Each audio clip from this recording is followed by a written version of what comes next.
ধরুন এখানে 101 দেওয়া আছে, তার স্কোয়ার করতে হবে। আমাকে একটা কথা মাথায় রাখতে হবে, এর স্কোয়ার 5 অঙ্কের সংখ্যা হবে এবং 5 অঙ্কের মধ্যে প্রথম সংখ্যাটা অবশ্যই 1 হবে এবং শেষের যে দুটো সংখ্যা আছে তার প্রথমে আমি বর্গ করব, অর্থাৎ 1-এর বর্গ 1ই হবে। তাহলে আমি শেষে 1 বসাবো এবং বর্গ করে সবসময় 2 অঙ্কের সংখ্যা বসাতে হবে, অর্থাৎ 1-এর আগে কিছু নেই মানে 0 বসিয়ে দেব এবং দ্বিতীয় পদক্ষেপে 1কে 1 দিয়ে যোগ করে দেবো যেই সংখ্যাটা থাকবে। তাহলে কত হলো? 2 হলো। তাহলে এখানে 2 বসবে, আর যেহেতু এটা 5 অঙ্কের সংখ্যা তাই এখানে আরেকটা 0 বসে যাবে। আবার যদি আমরা 103কে যদি করি, আরেকটা উদাহরণ যদি নিই, আবার 5 অঙ্কের সংখ্যা হবে, টোটালটা বর্গ করলে একটা বসে যাবে। কত আছে শেষে? 03 আছে। 03কে যদি আমরা বর্গ করি তাহলে তার উত্তর 9 বেরোবে।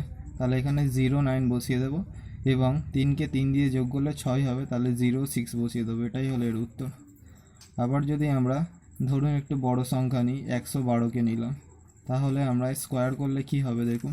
প্রথমে 1 বসে যাবে, তারপর শেষের দুটো সংখ্যা হলো কত? 12। 12কে যদি স্কোয়ার করি তাহলে আসবে 144। এখন 144-এর আমি 44 নেব, শুধু পিছনের দুটো সংখ্যা, হাতে রইল 1। এবার 12কে 12 দিয়ে যদি যোগ করি আসবে 24, আর হাতে যে 1 ছিল সেটা যোগ হয়ে যাবে, তাহলে আসবে এখানে 25। এই হলো আপনার উত্তর। এইভাবে আমরা যতদূর নামতা জানি শেষের দুটো সংখ্যার, অর্থাৎ 122, 23, 24 যদি আমরা বর্গ জানি তাহলে সহজেই আমরা বর্গ করতে পারবো।